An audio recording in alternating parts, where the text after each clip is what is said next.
kita sama-sama belajar Bapak Ibu secara teori, dan mari kita juga nanti bisa aplikasikan di dalam kegiatan kita di sekolah ini seperti apa budaya positif. Saya Edison Siahan dan yang akan membawakan materi ini dari awal sampai akhir. Baik, saya akan memulai dari materi pertama.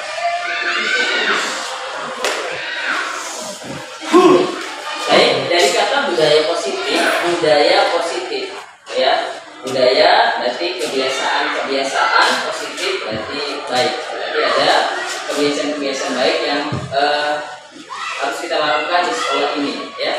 Mengapa begitu penting budaya positif? Ya, untuk memahami budaya sekolah, maka kita harus paham dulu bahwa yang tampak dan dapat dilihat oleh kita dari budaya sekolah adalah artefak istilah, ya. Seperti misi-misi, bahasa yang diajarkan di sekolah, kegiatan belajar mengajar yang diterapkan, pakaian yang dikenakan oleh warga sekolah, jam belajar, upacara sekolah, dan lain sebagainya, ya. Tetapi yang lebih penting dari situ adalah jauh lebih dalam dari artefak yang harus kita pahami adalah, ya, keyakinan, nilai-nilai, dan asumsi dasar yang dianut oleh warga sekolah, ya. Jadi misalkan bicara seragam sekolah, ya, mengapa harus memakai seragam sekolah, ya. Nilai-nilai itu yang sebenarnya mau kita lebih perdalam dari yang terlihat di luar. Misalkan mengapa harus datang jam sebelum 15 menit sebelumnya, ya. Kebanyakan anak-anak hanya mendapatkan aturan dan peraturan, tapi mengapa itu harus dilakukan, itu yang jauh lebih penting yang harus kita pahami menjadi sebuah budaya positif. Secara umum sejatinya semua warga sekolah memiliki nilai-nilai positif sebagai warisan dari nilai-nilai Nusantara. Nilai-nilai positif sejatinya sudah dimiliki oleh peserta didik. Peran kita sebagai guru hanya membantu menumbuh kembangkan saja, diantaranya melalui pembelajaran di kelas. Ya, ada sebuah kesimpulan yang harus kita pahami. Seorang guru memiliki peran untuk membangun dan mewujudkan budaya positif di sekolah. Ya, anak-anak yang datang ke sini itu memiliki ada banyak latar belakang, ya, yang tentunya kita juga ketika melakukan pendekatan kepada mereka baru kita bisa memahami seperti apa mereka, ya. Dan mungkin ada beberapa hal yang sudah terjadi di sini, ya, ada berbagai permasalahan, tetapi bagaimana kita melakukan pendekatan kepada mereka, karena apa yang terlihat di luar kita perlu mendalami apa sebenarnya, mengapa tindakan anak-anak itu seperti itu, kita perlu pahami lebih dalam. Itu peran kita sebagai guru. Baik, ya, ini secara konsep arti budaya positif. Budaya positif merupakan perwujudan dari nilai-nilai atau keyakinan universal yang diterapkan di sekolah, ya. Budaya positif diawali dengan perubahan paradigma tentang teori kontrol. Selama ini barangkali kita sebagai guru merasa berkewajiban mengontrol, ya, perilaku siswa agar memiliki perilaku sesuai yang guru harapkan, ya. Hari ini kita belajar bagaimana kita memiliki mindset, ya. Selama ini mungkin kita memahami kita lah yang akan sangat berperan untuk merubah perilaku siswa itu. Mungkin konsep kita seperti itu. Tetapi mari kita belajar secara dulu seperti apa. Realita, guru sering memberikan hukuman kepada siswa yang melakukan kesalahan dan memberikan imbalan terhadap perbuatan baik yang dilakukan oleh siswa. Ini yang realita yang sering kita lakukan, ya. Ketika dia salah, kita berikan hukuman, ya. Dan ketika dia melakukan sesuatu yang sangat baik, ya, kita berikan imbalan yang pantas kepada dia. Ya, itu realita yang terjadi, ya. Hukuman dan imbalan atau penghargaan itu juga sebenarnya belum akan membentuk nilai baik dalam diri siswa tersebut. Ya, mungkin kita agak sulit untuk bisa menerima dan memahami ini. Ya, berdasarkan beberapa penelitian tentang teori kontrol, semua perilaku manusia pasti memiliki tujuan. Jadi, ketika anak itu juga melakukan sebuah kesalahan, pasti dia memiliki tujuan. Makanya tadi, bagaimana kita melakukan pendekatan kepada siswa ketika dia melakukan satu permasalahan, ya pasti ada apa di baliknya, pasti dia ada tujuannya. Ya. Begitu pula dengan perilaku siswa, bahkan sebuah kesalahan yang dilakukan siswa pasti memiliki alasan. Alasan tersebut biasa disebut dengan pemenuhan kebutuhan dasar manusia. Ya, mari kita pahami dulu apa itu yang menjadi kebutuhan dasar manusia. Ada 5 kebutuhan dasar manusia. Ya, yang pertama itu adalah kebutuhan akan kasih sayang dan rasa diterima. Ya, ini juga menjadi sebuah kebutuhan siswa kita yang begitu ragam. Ya, berlatar belakang bagaimana kondisi keluarganya, kebutuhan ini pasti ya itu sangat mereka butuhkan. Ya, kemudian yang kedua kesenangan, ya tindakan-tindakan mereka yang membuat mereka bisa merasa senang, yang pasti yang terkadang itu tidak pantas, ya tapi tidak patut dilakukan. Ya, penguasaan dan kebebasan, ya dan bertahan hidup. Jadi ada 5 kebutuhan dasar manusia, dan kita juga pahami itu juga dibutuhkan oleh siswa kita, dan kita juga sebagai manusia itu juga menjadi kebutuhan kita. Ya. Baik, teori motivasi perilaku manusia ada 2, motivasi eksternal dan internal. Ya, untuk menghindari ketidaknyamanan atau hukuman, apa yang akan terjadi apabila saya tidak melakukannya? Ya, itu masih motivasi dari luar. Ya, apa akan terjadi apabila saya tidak melakukannya? Ya, hukuman, ya dan ketidaknyamanan. Masih motivasi eksternal untuk mendapatkan imbalan dari orang lain. Ya, meskipun ini sepertinya ketika anak-anak berhasil kita kasih penghargaan, sebenarnya itu juga bukan membentuk nilai-nilai positif dalam diri anak-anak. Karena apa? Ketika kita tidak memberikan imbalan kepada dia tidak akan melakukan sesuatu yang baik. Ya, belum dari dalam. Ya, mari kiranya motivasi internal ini menjadi motivasi anak-anak dan motivasi kita juga sebagai seorang guru, ya, untuk menghargai diri sendiri. Inilah seharusnya yang harus terbentuk dari dalam diri anak-anak. Ya, saya akan menjadi orang seperti apa apabila saya melakukannya. Jadi motivasi itu sudah ada di dalam diri. Jadi kalau tadi konsepnya adalah guru yang mengontrol perilaku anak-anak dengan cara kita, sebenarnya kita berharap motivasinya itu datang dari dalam, dari diri anak itu sendiri. Ya, baik. Ya, ini pertanyaan yang mungkin bisa kita renungkan. Ya, hukuman dapat mendisiplinkan anak. Benarkah? Ini menjadi perenungan bagi kita. Apakah benarkah hukuman itu ya dapat mendisiplinkan anak? Ya, itu menjadi satu perenungan bagi kita, satu pertanyaan bagi kita. Apakah hukuman, ya, kedua, pemberian hukuman dengan hal positif seperti membaca atau membersihkan halaman sekolah dapat meningkatkan disiplin anak. Apakah benar ini? Ya, ini menjadi perenungan juga bagi kita. Memberikan penghargaan dapat meningkatkan motivasi belajar anak. Sepertinya baik. Apakah ini juga ya benar kita lakukan? Ya, tadi saya katakan ketika kita memberikan sesuatu, dia tidak akan mengerjakan lagi. Jadi sebenarnya itu juga tidak menjadi pembentukan karakter yang baik. Ya, sepertinya baik, tetapi sebenarnya itu juga tidak membentuk karakter.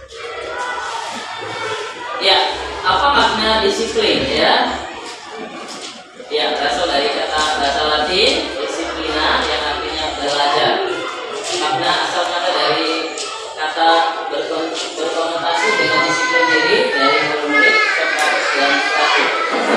disiplin diri membuat orang menggali potensinya menuju sebuah tujuan apa yang dia hargai. Namun dalam budaya kita, makna kata disiplin telah berubah menjadi sesuatu yang dilakukan seorang pada orang lain untuk mendapatkan kepatuhan. Ya, kecenderungan umum adalah menghubungkan kata disiplin dengan ketidaknyamanan, bukan dengan apa yang kita hargai atau pencapaian suatu tujuan mulia.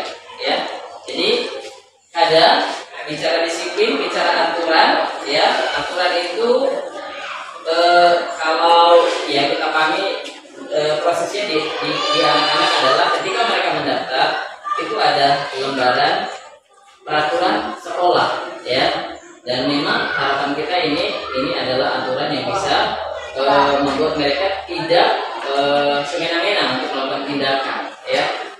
Tetapi itu satu arah, ya, satu arah. Karena itu kita berikan kepada mereka dan mereka tanda tangan, ya.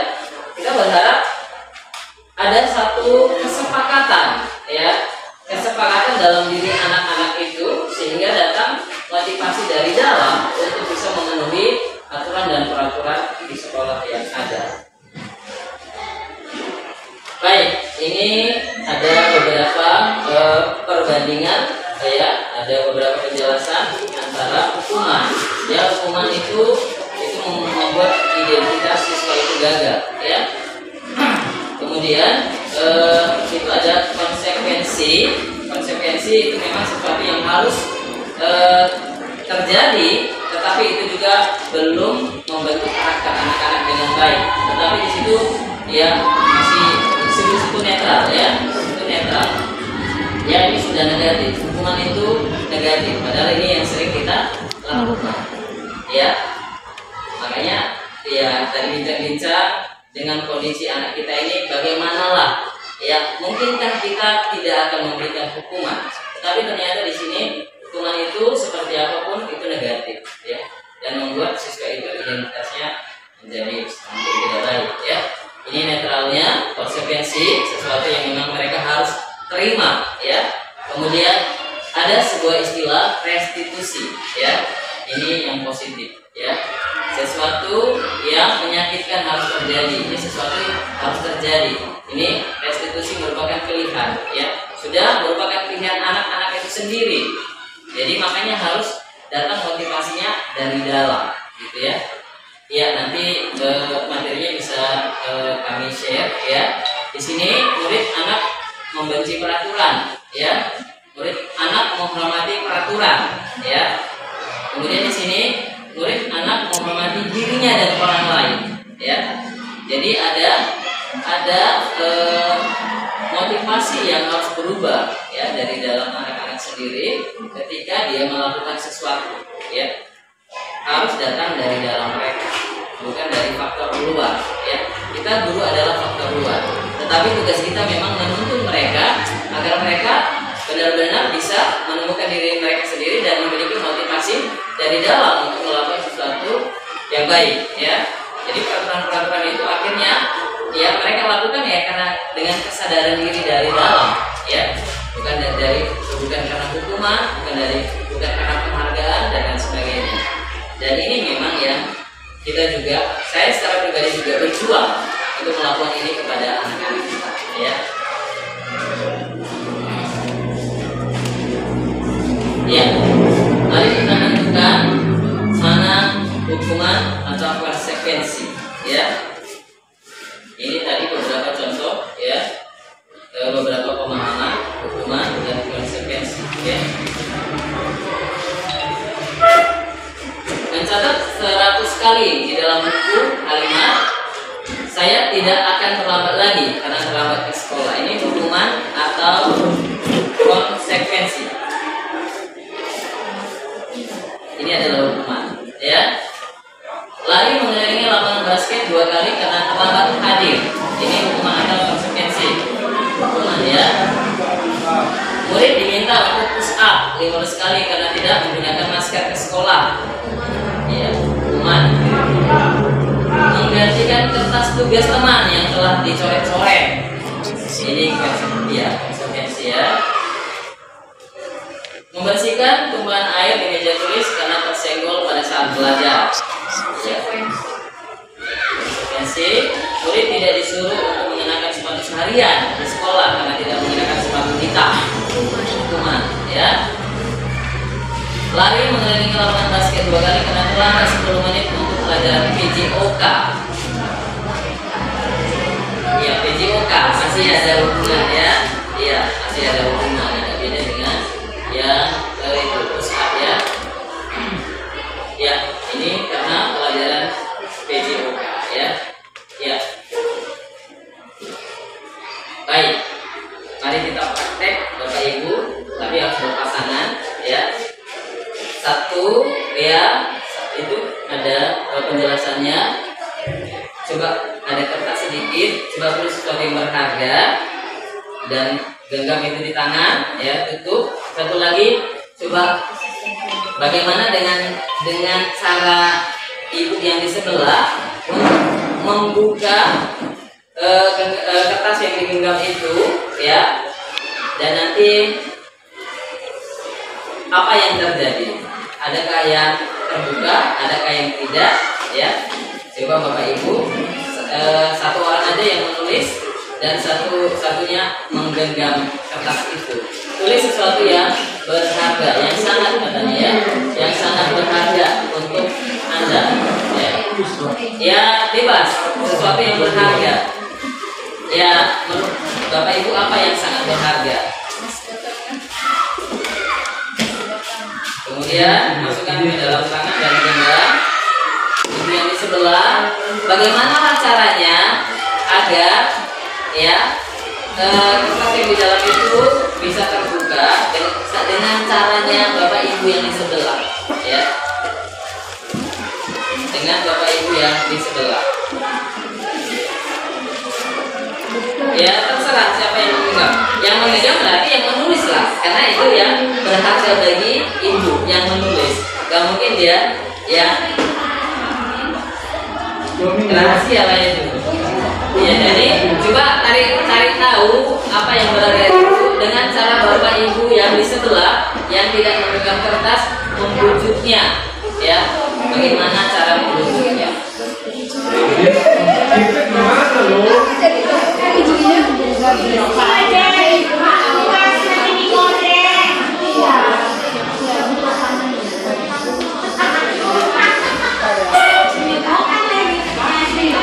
Apa yang berharga?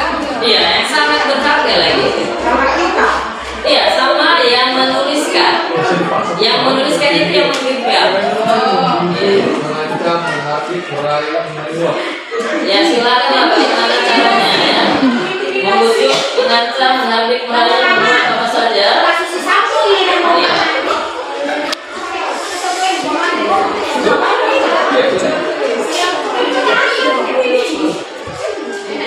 Baik, kita kasih waktunya hanya 2 menit, ya, untuk berusaha bagaimana caranya agar sesuatu yang digenggam itu bisa terbuka atau tidak akan terbuka, ya.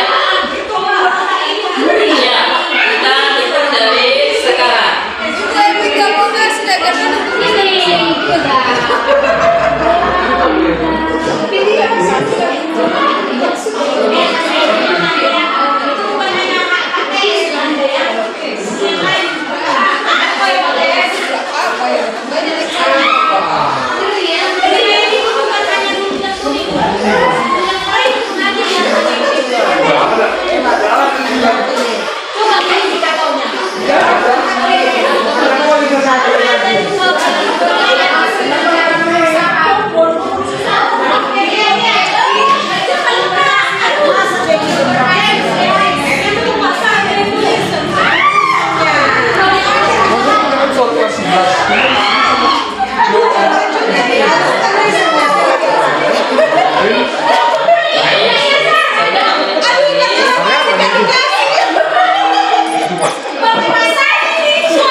Baik, Ibu SP, kenapa sampai kertas yang ada di dalam itu diserahkan kepada temannya?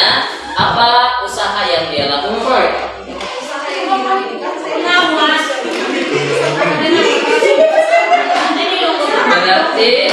Berarti tanda kutip tidak ada komunikasi yang sangat mempengaruhi ibu sehingga ibu dengan rela hati memberikan, tidak ada. Tanda kutip berarti akan dipaksa ya Bu. Berarti terbuka, iya ancaman ya. Berarti tidak ada komunikasi yang baik ya yang mempengaruhi ibu agar ibu mau melakukan apa yang diinginkan oleh teman ya. Baik ya. Kemudian yang tidak berhasil dibuka ada beberapa. Siapa lah yang mau? Ya. Ya. Kenapa tidak berhasil ibu kira-kira? Teguh dengan pendirian. Sesuatu yang berharga digenggam erat dan tidak gampang untuk ya. Iya baik ya. Ya, apakah itu isinya? Baik, yang sangat berharga itu apa yang ditulis? Oh, enggak bisa. Ya, Ibu. Suami. Saya benar-benar. Suami yang itu ya. Pegang teguh ya. Tulisan aslinya nggak mungkin diambil WI.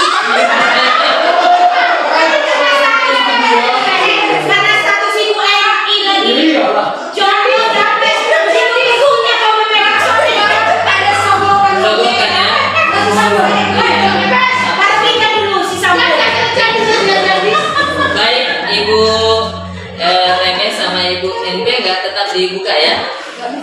Iya. Kenapa Bu bisa tetap pegang teguh? Ibu NP, kenapa usahanya nggak berhasil? Oh, Ibu NP yang pegang. Kenapa Ibu Temsi nggak berhasil?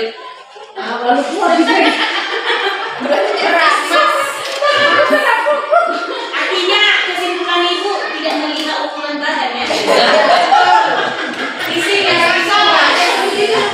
Oke, baik Bapak Ibu, budaya positif adalah sesuatu yang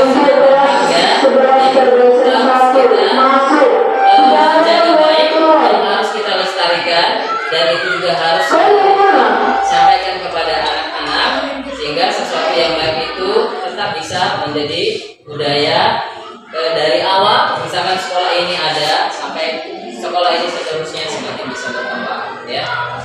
Baik, ya itu sekalian juga peninggalan bagi kita ya.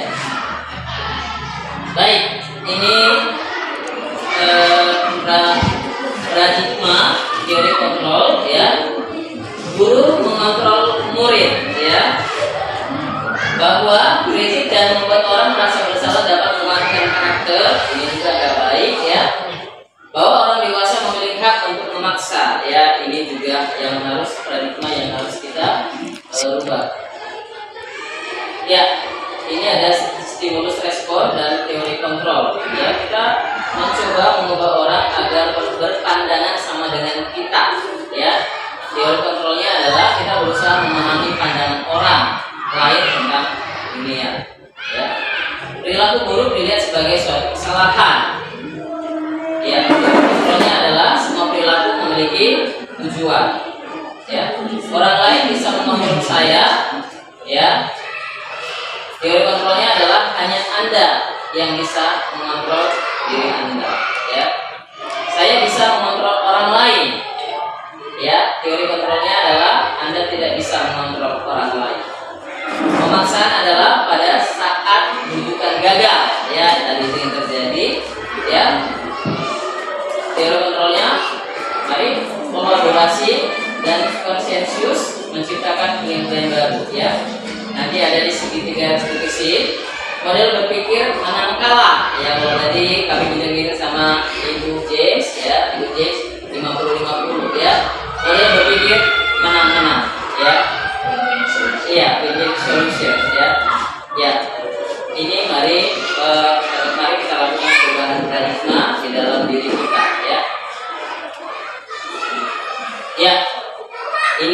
sebagai guru, di manakah posisi kita? Ya, ada 5 posisi kontrol. Ya, yang pertama penghukum, yang kedua membuat orang merasa bersalah, yang ketiga teman, yang keempat pemantau atau manajer. Ya, ya. Baik, penghukum, ya, tentu ini sangat tidak baik dan mungkin secara pribadi saya masih melakukan hal ini, ya, kepada siswa, dengan berbagai hukuman yang saya berikan, ya. Kemudian membuat rasa bersalah, ya, maka kita juga selain menghukum siswa, membuat perasaannya merasa bersalah, ya. Ini nanti ada beberapa kalimat, ya, yang harus kita pahami. Baik, sebagai teman, ya, jadi menghukum dan membuat merasa bersalah ini membuat identitas siswa itu gagal, ya. Akhirnya nanti mereka hanya melakukan perubahan, hanya menghindari hukuman, ya. Jadi teman dan pemantau, ya, ini identitas berhasil sukses tapi masih dari luar, ya, masih dari luar, dia berubah, ya, karena masih diawasi, ya, masih ada teman, itu masih dari faktor luar, ya. Baik, identitas berhasil ini harus dari dalam diri, kontrol diri, ya. Ya, manajer itu bagaimana memandu, ya, anak-anak agar anak-anak mau berubah itu dari dalam diri mereka, ya. Jadi mari kita belajar untuk menjadi seorang manajer, ya. Meskipun teman dan pemantau ini juga bisa mempengaruhi anak-anak berubah, tetapi itu masih dari faktor luar, ya. Itu masih dari faktor luar. Mari kita ajak anak-anak, ya, tuntut anak-anak agar mereka melakukan perubahan itu karena dari diri mereka sendiri, ya. Oke, ini ada 5. Mana sering kita lakukan, Bapak Ibu? Masih beragam, ya. Apakah manajer dominan? Mana dominan bagi kita? Menghukum, untuk merasa bersalah, menjadi teman, memantau siswa, atau kita sudah menjadi manajer bagi orang lain atau bagi siswa kita sendiri, ya. Ini 5 posisi yang sering terjadi atau sering kita lakukan di sekolah ini, dan harapannya memang kita bisa melakukan posisi sebagai manajer, ya. Kita bisa lakukan posisinya sebagai manajer. Baik, mari kita. Saya kecewa sekali dengan kamu. Posisinya apa ini? Membuat merasa bersalah, menghukum, teman, pemantau, atau manajer? Membuat merasa bersalah, ya. Apakah kalimat ini juga sering kita ucapkan kepada siswa? Kamu tidak pernah benar melakukannya. Menghukum, ya. Ayo lakukan demi ibu dan bapak, ya, sebagai teman, ya. Apakah kamu mau mendapatkan stiker bintang hari ini? Pemantau, ya. Bagaimana kamu bisa menyelesaikan masalah ini? Manajer, ya. Kamu selalu yang paling terakhir. Ini menghukum, ya. Iya. Kalimat-kalimat kita juga perlu kembali evaluasi, ya. Kita posisinya di mana? Sebagai penghukum, untuk merasa bersalah, sebagai teman, pemantau, atau seorang manajer, ya. Dan harapannya kita bisa menjadi seorang manajer bagi siswa yang kita layani setiap hari di sekolah ini. Baik, Bapak Ibu, materi saya sampai situ, ya, akan dilanjutkan oleh Ibu D. Silakan.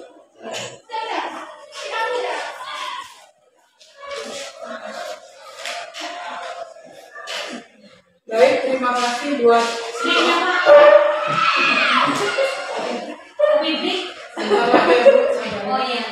Baik, terima kasih buat kesempatan yang diberikan kepada saya. Saya akan melanjutkan pemaparan dari Bapak Edi Sahat.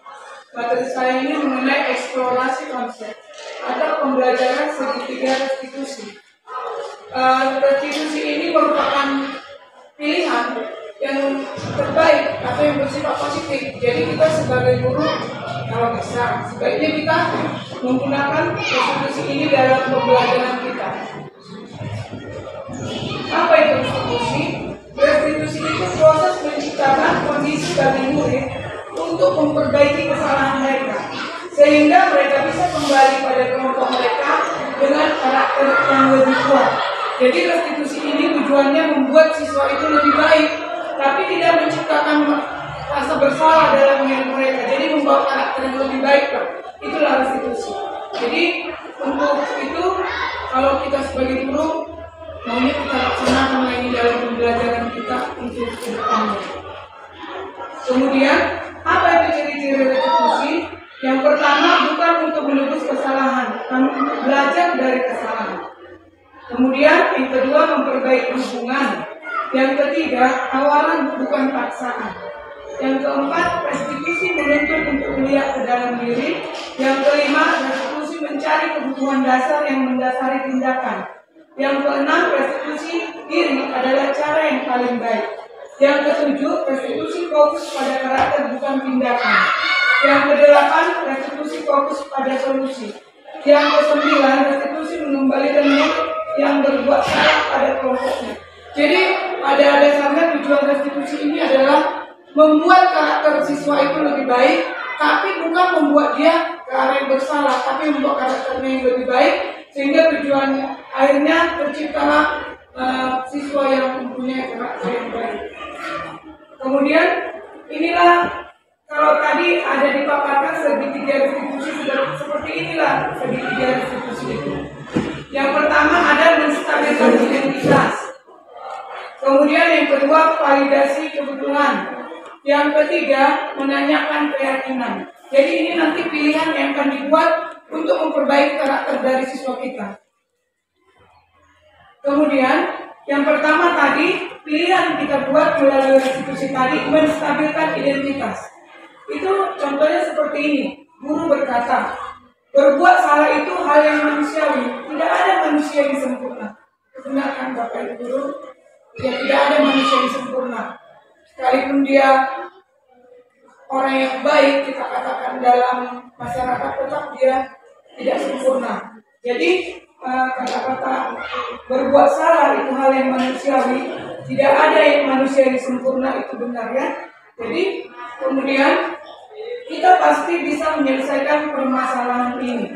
Jadi kalau ada satu masalah dalam kelas, misalnya terjadi seperti kemarin hari Senin itu di kelas saya terjadi hilang bukunya.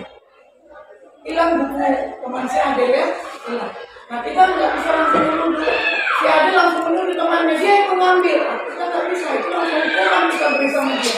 Tapi kita cari informasi dulu, kita kumpulkan teman-temannya, kita tanya satu persatu atau kita cek masing-masing mejanya. Jadi kita selidiki, tidak boleh langsung kita bilang seperti si Ade kemarin ya, nggak boleh kamu ngambil buku saya, tidak boleh. Itu langsung kita hukum dia. Jadi itu bukan menstabilkan identitas, karena setiap anak itu ada identitas dirinya. Tentu anak itu ini identitasnya baik, apalagi kita udah SMK. Kalau kita buat anak itu, kita hukum anak itu, tentu dia merasa malu, apalagi udah punya pacar kan, pasti malu dia. Sehingga dia akan besoknya mungkin akan libur lagi, bilang merasa sakit, padahal memang karena malu. Mungkin itu ya, menstabilkan identitas. Kemudian yang kedua, validasi kebutuhan. Contohnya guru berkata, kamu bisa saja kan melakukan hal yang lebih buruk, tapi kamu tidak melakukannya kan? Kemudian, kamu pasti punya alasan melakukannya. Yang ketiga, apa yang penting bagi kamu? Yang keempat, kamu boleh tetap berusaha menjaga sikap itu, tapi tambahkan sikap yang lain yang baru. Yang kelima, maukah kamu belajar cara lain untuk mendapatkan yang kamu butuhkan tanpa harus memukul? Terusnya, apakah kamu bisa melakukan dengan lebih baik besok lagi? Ini mungkin bisa kita terapkan di kelas kita ya. Untuk siswa kita bisa tidak terjadi satu masalah dalam kelas, kita bisa melakukan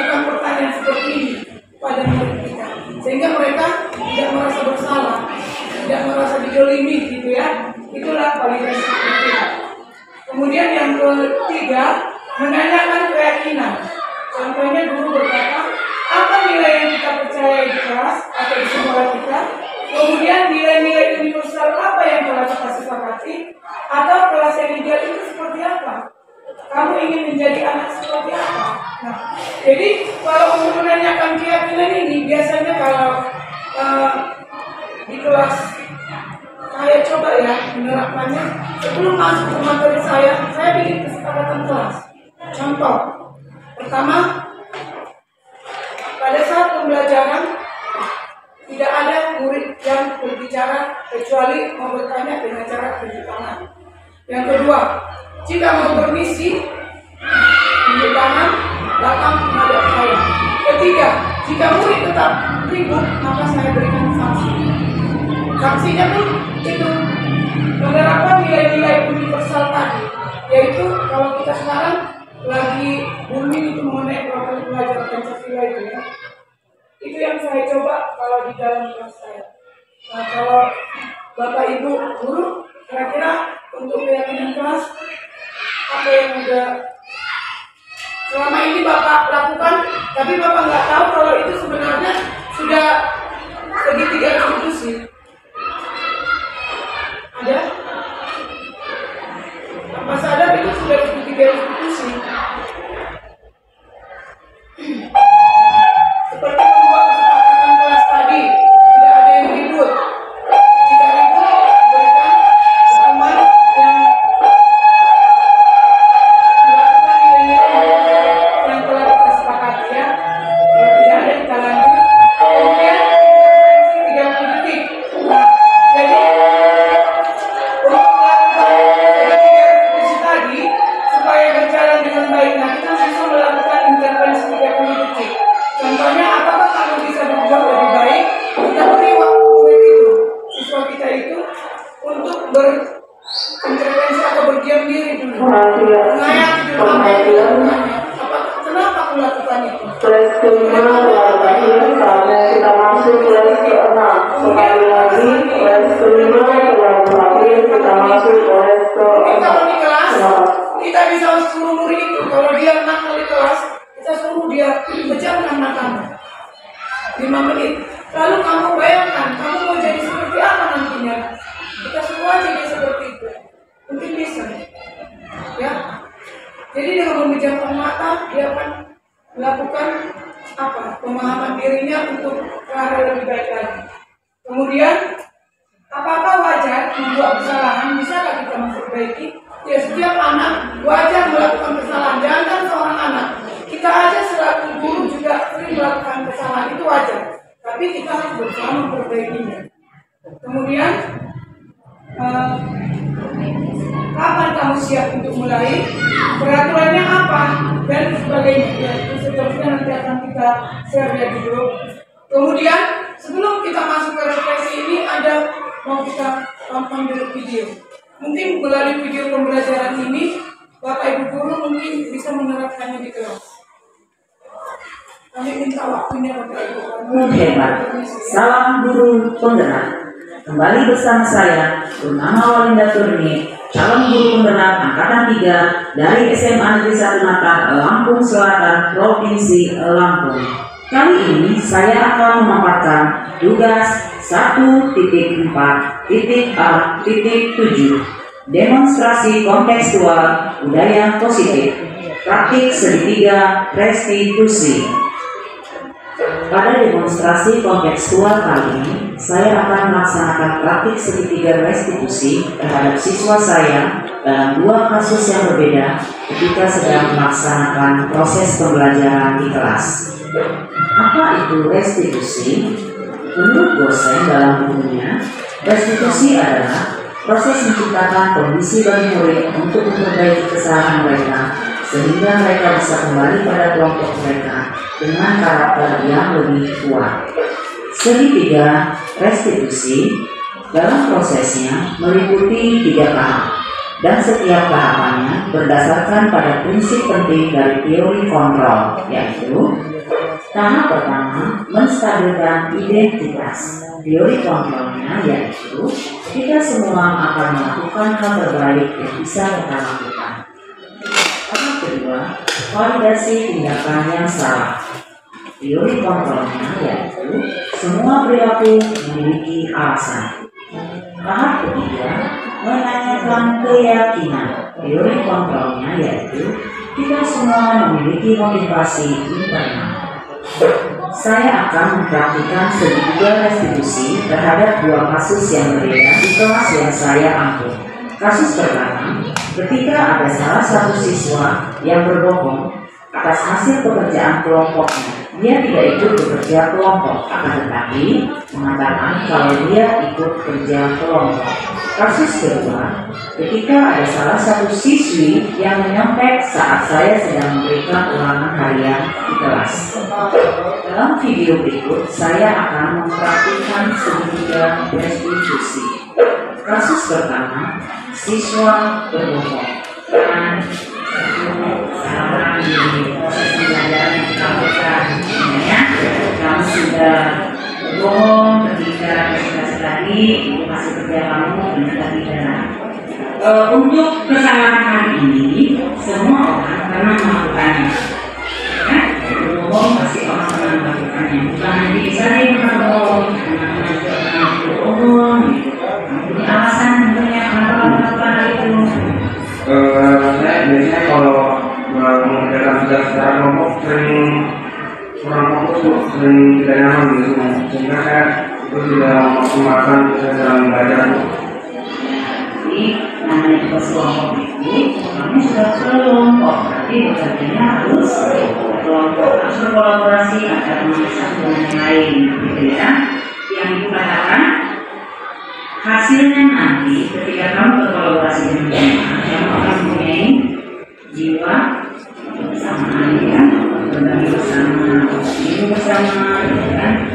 Keyakinan kelas apa yang telah disepakati yang sudah melanggar? Dan mengerjakan tugas dengan jujur. Mengerjakan tugas dengan jujur. Jadi kan kamu punya nggak cita-cita? Punya. Dari dokter.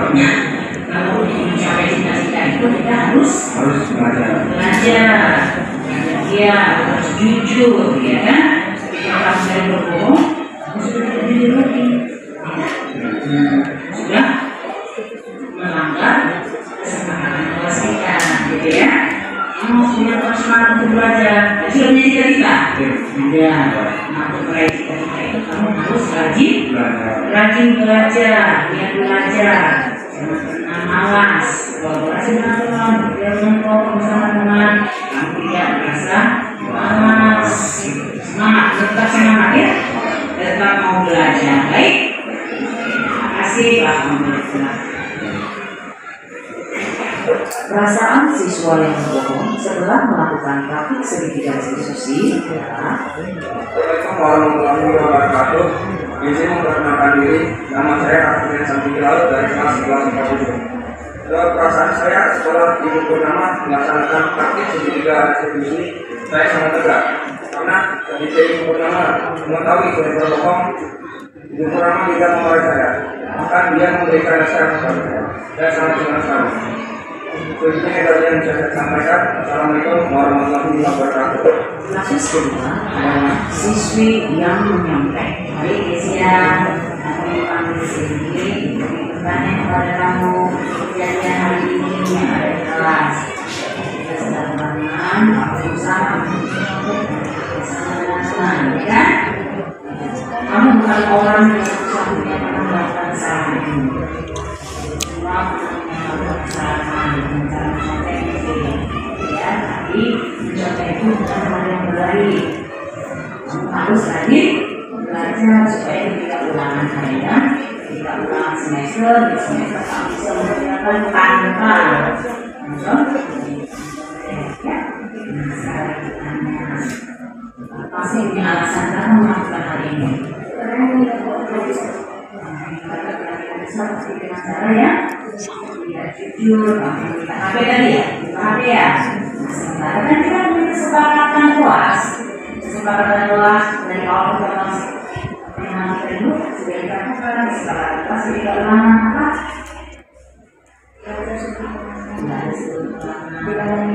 Dilarang sampai saat ujian, boleh bekerja sama, ya kan? Itu kesepakatan kelas yang sudah kamu langgar, kan? Kita buat dengan langgar. Kamu punya cita-cita nggak? Punya. Jadi apa? Nah, menjadi guru, ya kan? Kalau kita menjadi guru, kita harus berusaha dan belajar, ya kan? Nanti untuk pelajaran apapun ketika ulangan usahakan belajar. Supaya kamu bisa menjawab semua pertanyaan, kamu bisa mengerjakan dengan baik, tidak perlu lupa. Oke, tadi seperti yang tadi ya, ya. Jadi kamu bisa berubah, bisa terus. Ibu berharap saya pasti bisa berubah, bisa mengikuti kesepakatan kelas dengan baik. Ya, silakan masuk kelas kembali. Perasaan siswi yang menonton setelah melakukan praktik segitiga restitusi adalah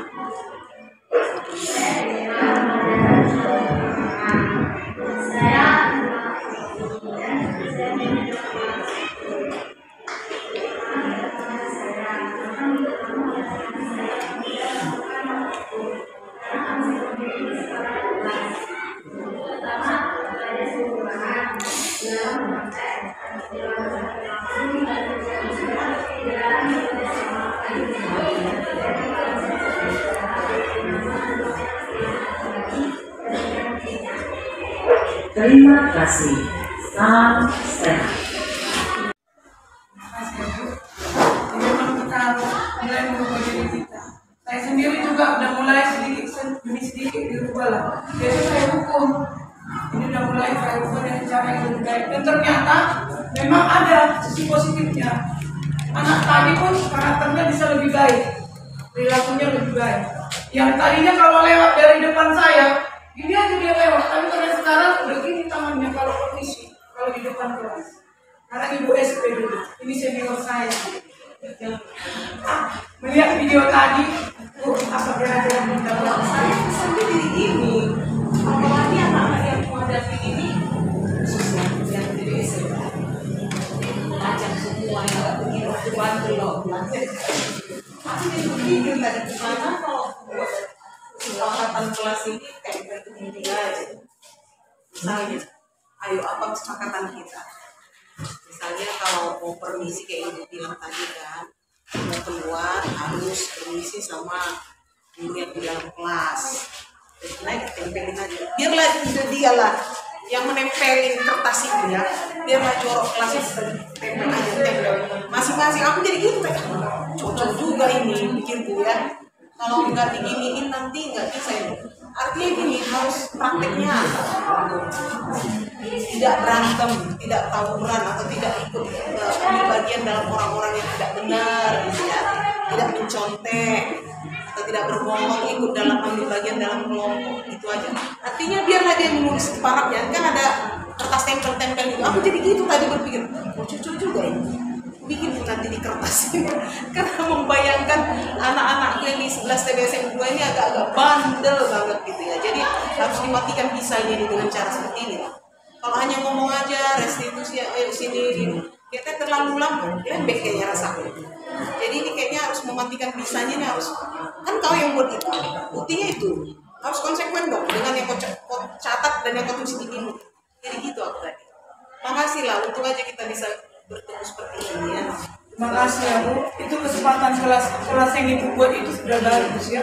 Dan saya dari pemaparan Ibu tadi, Ibu situ sudah bertindak sebagai manajer kelas. Jadi mantap Bu. Kalau Ibu terapkan itu di kelas ya Bu. Kalau tadi ada yang dari senior, sekarang dari junior lah. Yang paling junior, nanti Bu yang ya.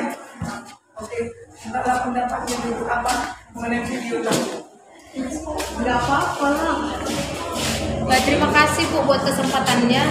Setelah tadi melihat tayangan video yang sudah tertayang. Ya bukan hanya wali kelas, tapi memang harapan kita wali kelas dan guru bina studi juga perlu melakukan itu sehingga ketika mereka melanggar kesepakatan kelas ya yang sudah dibuat ya itu bisa menjadi acuan pedoman bagi kita untuk mereka, karena mereka yang buat. Baik Bapak Ibu. Jadi guru di sini memang kebanyakan sudah melanggar materi teori-teori yang sudah disampaikan. Tapi kalau memang dengan sebenarnya saya melakukan hal seperti itu bukan karena saya tidak sayang atau bagaimana, Bu. Cuman kembali melihat pribadi si siswa juga. Kalau memang tidak dikerasin seperti itu, kadang si anak tidak akan nurut dengan kesepakatan. Dan memang biasanya di pertemuan di tatap muka sejak saya mengajar di kelas sudah memang menerapkan beberapa kesepakatan-kesepakatan, baik itu dalam hal KBM maupun di luar KBM. Contoh kalau di luar KBM, setiap piket wajib membersihkan ruangannya masing-masing sebelum pukul sekian, sepakat. Kemudian dalam hal pembelajaran, kalau misalkan tidak mengerjakan tugas, ada kesepakatan yang harus kami sepakati apa hukumannya. Tapi memang identik ke hukuman memang, Bu. Jadi ke hukuman ke konsekuensi, ya benar, ke konsekuensi. Memang udah diterapkan kalau masalah kesepakatan itu, dan memang masih ada 1-2 orang sih yang masih ada aja melanggar. Cuman ketika kita lakukan memang manajer tadi ya Bu ya, kita sebagai manajer kita lakukan pendekatan, kita memang benar-benar menyampaikan hal-hal supaya dengan pertemuan tatap langsung tidak di depan umum saya coba juga seperti itu, memang benar-benar ada perubahan, misalnya pendekatan ya Bu, pendekatan kepada anak dan tidak di depan teman-temannya yang lain. Jadi identitasnya itu memang benar-benar harus dijaga. Jadi saya juga bersyukur ada pertemuan ini, dan semogalah hal-hal yang tidak sesuai dengan teori yang disampaikan tadi bisa ada perubahan dalam diri saya sebagai seorang guru untuk menerapkan apa-apa aja sih atau hal yang bagaimana yang sebenarnya harus kita lakukan, kita terapkan sebagai guru untuk lebih baik lagi mendidik anak-anak ini. Terima kasih. Baik, terima kasih buat di pemaparan dari Ibu yang paling junior ya. Ternyata udah dilaksanakan yang kesepakatan kelas itu. Hanya masih kurang maksimal seperti itu. Jadi kedepannya marilah kita bersama-sama di SMK kita yang tercinta ini kita lakukan hal yang kita lihat tadi, pemaparan tadi.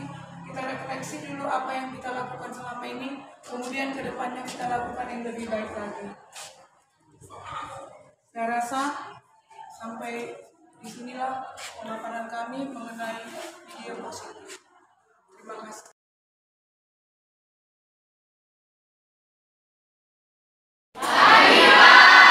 Apa kabarnya? Baik, Pak. Baik, kita bersyukur buat hari ini kita bisa tetap menikmati kesehatan dan bisa kembali melakukan aktivitas kita pada hari ini. Sebelum kita melakukan kegiatan kita, ada baiknya kita berdoa. Ada yang bisa bantu Bapak untuk memimpin dalam doa? Ya, terima kasih Ika. Silakan.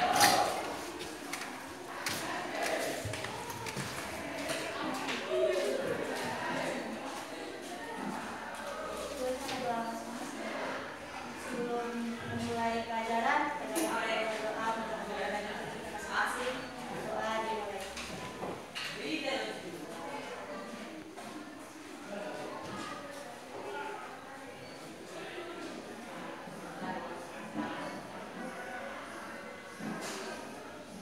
Doa selesai. Baik, terima kasih Ika. Silakan duduk. Lagu wajib kita yang kita nyanyi Bangun Pemuda Pemudi. Sudah hafal kan?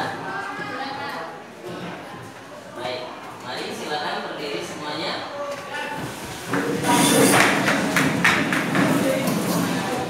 Ya, mari kasih gerakan ya. Tadi udah capek kan? English Day. Mari kita nyanyi dengan membuat gerakannya. Tidak sempurna tidak apa-apa, tidak ada masalah ya. Yang pasti kalian harus belajar bergembira.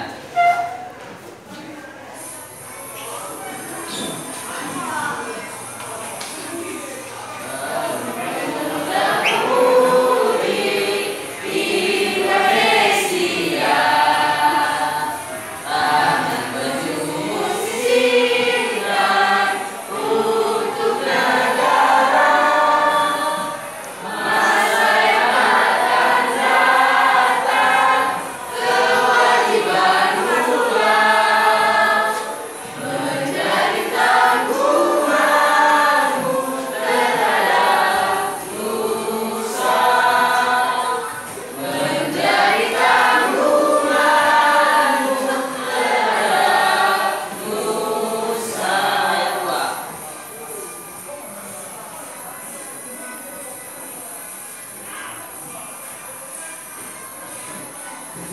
Suni tetap berusaha. Suni tetap berusaha, jujur dan ikhlas. Karena segala bicara, terus kerja keras. Hati teguh dan tulus, ingin tetap jernih. Bertindak aku harus saudara negeri. Bertindak aku harus saudara negeri. Baik, kasih tepuk tangan untuk kasih.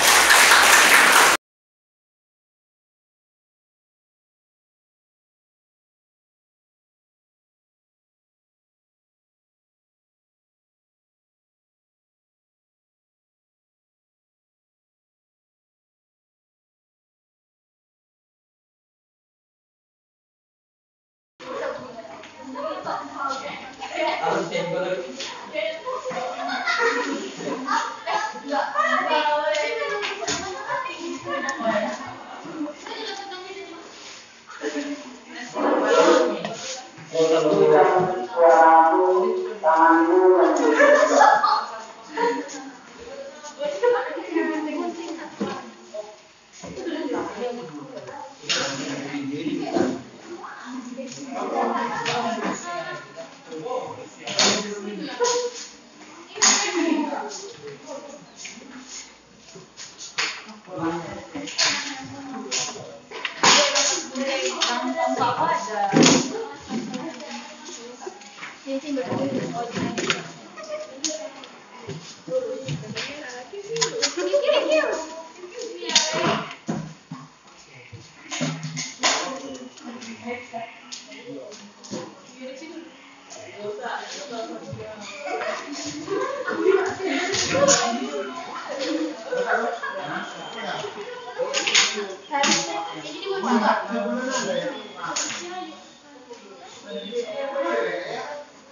Ini